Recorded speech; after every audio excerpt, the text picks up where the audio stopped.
আসসালামু আলাইকুম প্রিয় শিক্ষার্থীরা, কেমন আছো তোমরা? আশা করি তোমরা ভালো আছো, সুস্থ আছো। আজকের অনলাইন ক্লাসে তোমাদের সবাইকে আবারও স্বাগতম। আজকে আমি আলোচনা করব বিষয় পদার্থবিজ্ঞান, অধ্যায় একাদশ স্থলবিদ্যুৎ, শ্রেণী নবম ও দশম। পদার্থবিজ্ঞানে এটি আমার প্রথম অনলাইন ক্লাস। আশা করি তোমরা মনোযোগ সহকারে ক্লাসটি দেখবে।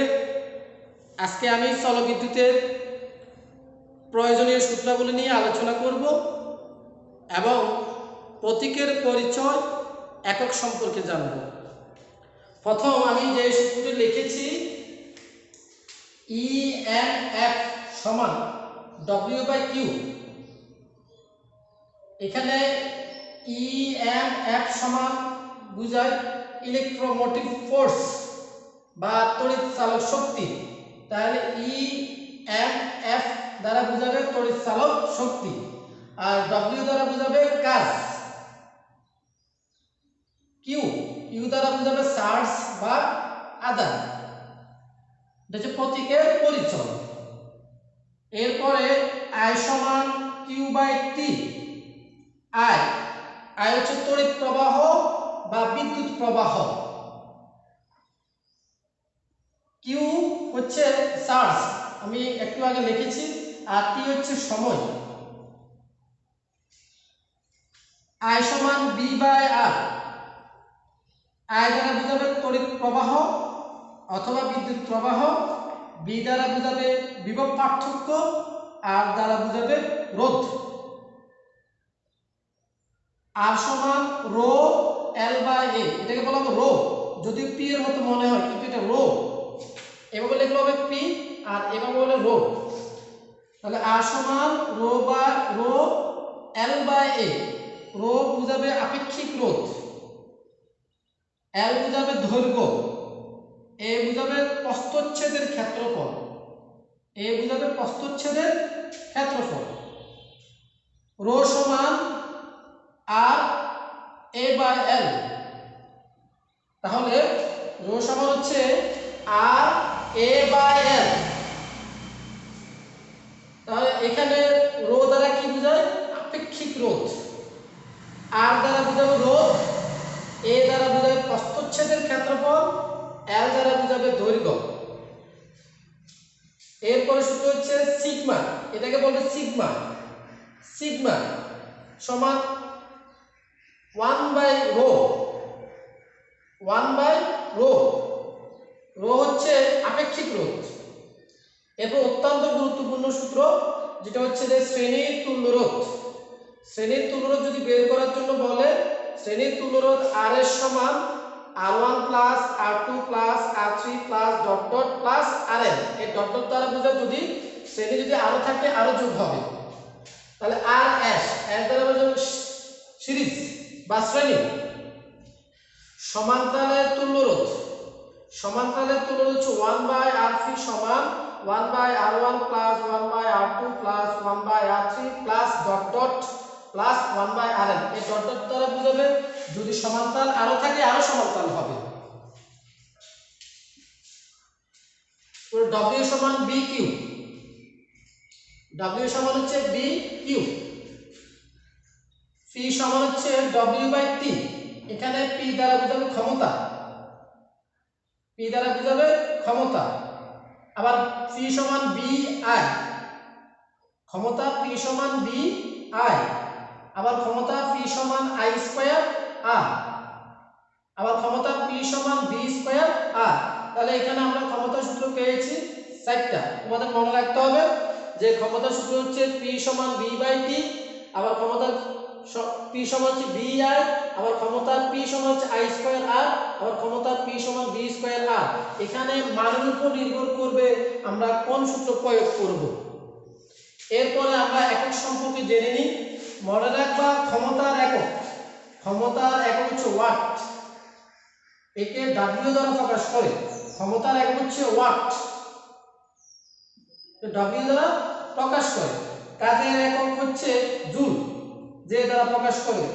আদানের একক হচ্ছে কুলম্ব, যাকে সি দ্বারা প্রকাশ করে, সময়ের একক হচ্ছে সেকেন্ড, এস দ্বারা প্রকাশ করে, তড়িৎ প্রবাহের একক হচ্ছে অ্যাম্পিয়ার, এ দ্বারা প্রকাশ করে, বিভব পার্থক্যের একক হচ্ছে বি, যাকে বিভব পার্থক্যের একক হচ্ছে ভোল্ট, বি দ্বারা প্রকাশ করে, রোধের একক হচ্ছে ওম, যাকে সিগমা দ্বারা প্রকাশ করে, এটা গ্রিক অক্ষর, এটা সিগমা দ্বারা প্রকাশ করে, রোধের একক হচ্ছে ওম, পরিবাহকের একক হচ্ছে সিগমা ওম ইনভার্স 1, আপেক্ষিক রোধের একক হচ্ছে ওম মিটার বা সিগমা মিটার, দৈর্ঘ্যের একক হচ্ছে মিটার, মিটারকে এম দ্বারা প্রকাশ করে, ক্ষেত্রফলের একক হচ্ছে বর্গ মিটার মানে মিটার স্কয়ার। তাহলে তোমরা এই সূত্রগুলো এবং এককগুলো মনোযোগ সহকারে পড়বে।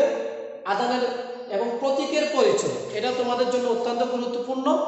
এখন আমরা একটা গুরুত্বপূর্ণ জিনিস সম্পর্কে জানবো যে শ্রেণী বলতে কি বোঝায় এবং সমান্তরাল বলতে কি বোঝায়।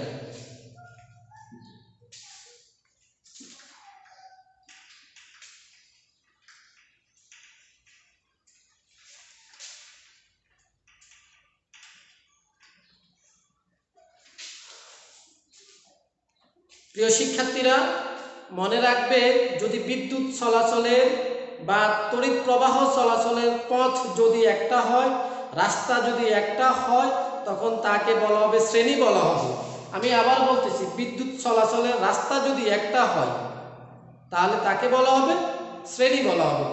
আমাদের এখানে রুমের দরজা আছে 2টি, তাহলে এই রুম থেকে বের হওয়ার জন্য দরজা আছে 2টি, তাহলে এটাকে বলা হবে সমান্তরাল।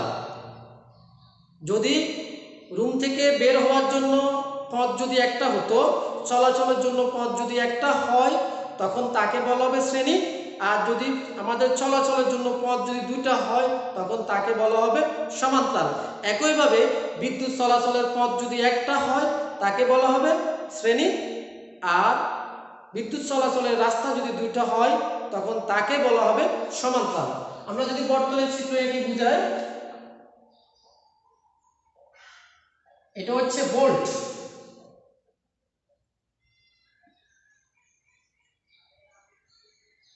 এটা হচ্ছে রোধ, এটাকে রোধ বলে। প্রিয় শিক্ষার্থীরা খেয়াল করো, এখানে এটা রোধ, এটাও রোধ, এটাও রোধ। দেখো বিদ্যুৎ চলাচল করতেছে, এই চলাচলের জন্য পথ কিন্তু একটা পথ, একটা পথ মানে একটা তার দিয়ে বিদ্যুৎ চলাচল করতেছে, আর এটাকে বলা হবে শ্রেণী বলা হবে। এখানে এটা রোধ দেওয়া আছে 2 ওম, এটা দেওয়া আছে 2 ওম, এটা দেওয়া আছে 8 ওম। তাহলে এখানে রোধ আছে, এগুলোকে বলা হবে রোধ, এটাও রোধ, এটাও রোধ, এটাও রোধ। তাহলে বিদ্যুৎ চলাচলের জন্য বিদ্যুতের তার দিয়ে চলাচল করতেছে, চলাচলের জন্য রাস্তা কিন্তু একটা, পথ কিন্তু একটা, তাহলে এটাকে বলা হবে শ্রেণী বলা হবে। এখন সমান্তরাল সম্পর্কে জানবো আমরা। সমান্তরাল কি? আমরা একটু আগে জেনেছি যে বিদ্যুৎ চলাচলের পথ যদি 2টা হয়, বিদ্যুৎ চলাচলের রাস্তা যদি 2টা হয়, তখন তাকে বলা হবে সমান্তরাল। যেমন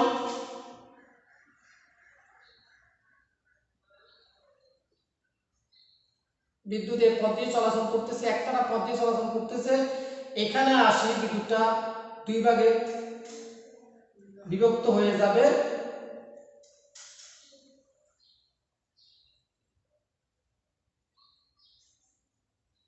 এগুলো হচ্ছে রোধ।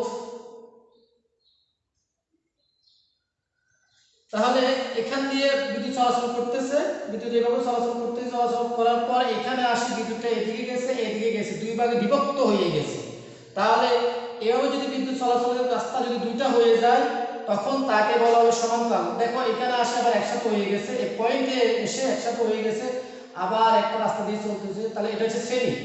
আবার এখানে আসে বিদ্যুৎটা 2 ভাগে বিভক্ত হয়ে গেছে, তাহলে এটা সমান্তরাল। তাহলে এটা হচ্ছে সমান্তরাল, আর এটা হচ্ছে শ্রেণী। তাহলে এটা দেওয়া আছে 2 ওম, এটা 2 ওম দেওয়া আছে, এটা দেওয়া আছে 4 ওম, এটা দেওয়া আছে ধরো 4 ওম, এটা দেওয়া আছে 4 ওম।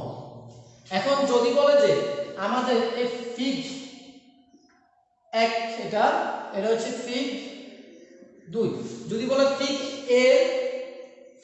1 এ তুল্য রোধ বের করো, তাহলে আমাদের প্রথম এটা চিহ্নিত করতে হবে এটা কি শ্রেণীতে আছে নাকি সমান্তরাল আছে। যেহেতু ফিগ 1 আমাদের শ্রেণীতে আছে, যেহেতু শ্রেণীতে আছে তাহলে আমরা এটা যদি তুল্যরোধ বের করি, আমরা যদি এটা তুল্যরোধ বের করে দেখো এখানে রোধ আছে কয়টি, রোধ আছে 3টি। তাহলে R1 রোধকে প্রকাশ করে R দ্বারা, তাহলে এখানে R1 R2 R3, তাহলে R1 আছে 2 ওহম, R2 আছে 2 ওহম, R3 আছে 8 ওহম। তাহলে আমরা শ্রেণীর তুল্যরোধের সূত্র জানি যে আমরা জানি R এর সমান হচ্ছে R1 R2 R3, যেহেতু এখানে 3টা আছে 3টা যোগ করবো আমরা, তাহলে এখানে 2 + 2 + 8 তাহলে 12 ওহম। এভাবে আমরা শ্রেণীর তুল্যরোধ বের করব। তাহলে শ্রেণীর তুল্যরোধ বের করার সূত্র হচ্ছে R এর সমান R1 + R2 + R3, যদি শ্রেণী আরো থাকে তাহলে R4 হবে। তাহলে R এর সমান R1 + R2 + R3, এবার মান বসাবো, মান বসাই আমরা শ্রেণীর তুল্যরোধ বের করব। তাহলে শ্রেণীর তুল্যরোধ পেয়েছি আমরা 8 ওহম। এখন যদি বলা যায় ফিগ 2 এর তুল্যরোধ বের করো, এখানে একটু ঝামেলা হবে তোমাদের। ফিগ 2 এ এখানে সমান্তরাল আছে শ্রেণীও আছে, তাহলে সমান্তরাল আছে 2টা, এখানে একটা এখানে একটা।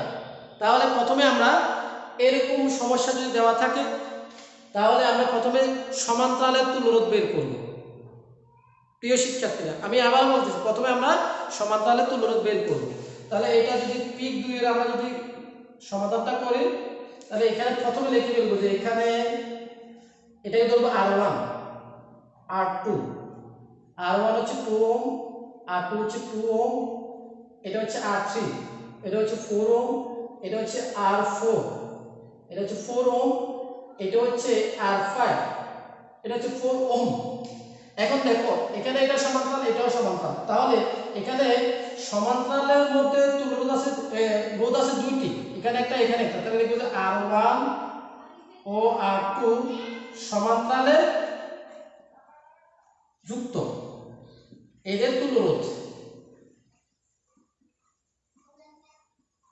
এদের তুল্যরোধ সূত্র হচ্ছে 1/Rp সমান 1/R1 plus 1/R2, 1/R1 R1 2, 1/R2 R2 হচ্ছে 2, লসাগু হচ্ছে 2 এর 2 লসাগু হচ্ছে 2, হর দিয়ে হরের ভাগ করলে 1, 1 দিয়ে 1 গুণ করলে 1, এখানে 1, তাহলে 2/2, তাহলে এখানে কাটাকাটি করলে 1/Rp সমান পাবো আমরা 1।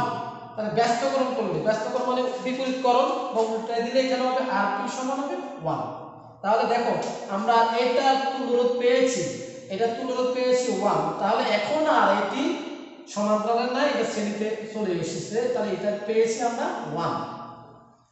এরপরে আমরা এটা তুল্যরোধ বের করব।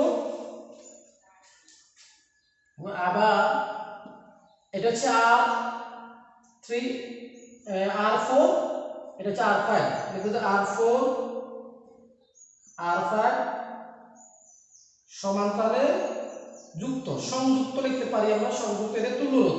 তাহলে এখানে R3 একটা বের করেছি, এখানে R3, তাহলে এটা সমান্তরাল এটা সমান্তরাল, সমান্তরাল যেহেতু 2টি, তাহলে এখানে লিখব 1/R31 সমান 1/R4 প্লাস 1/R5, এখানে মান বসাবো 4, 1/4 লসাগু হচ্ছে 4, হর দিয়ে হরে ভাগ করব 1, হর দিয়ে হরে ভাগ করব 1, 1 দিয়ে ভাগ করব 1, তাহলে কত হবে 2/4, কাটাকাটি করলে হবে 1/2, 1/Rp1 এর মান ব্যস্তকরণ করলে Rp1 হবে 2 ওহম। তাহলে দেখো আমরা Rp1 পেয়েছি 2 ওহম, এটা পেয়েছি 1, তাহলে এখন এটা কিন্তু এখন আর সমান্তরাল নাই। যখন আমরা সমান্তরালের তুল্যরোধ বের করব তখন এটা শ্রেণী হয়ে যাবে, এখানে সমান্তরালের তুল্যরোধ বের এটা শ্রেণী হয়ে যাবে, তাহলে এটাও শ্রেণী এটাও শ্রেণী এটাও শ্রেণী, তাহলে 3টা শ্রেণী হয়ে গেছে। এখন আমরা লিখব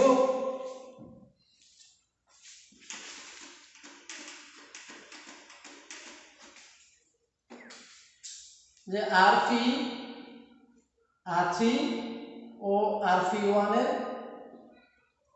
তুল্যরোধ, এটা যেহেতু শ্রেণী হয়ে গেছে তাহলে R এর সমান হচ্ছে Rp plus R3 plus Rp1, তাহলে যেহেতু শ্রেণী হয়ে গেছে, এটা আরপি 1, আরপি এখানে 1, এখানে এটা শ্রেণী আর এটাও শ্রেণী হয়ে গেছে।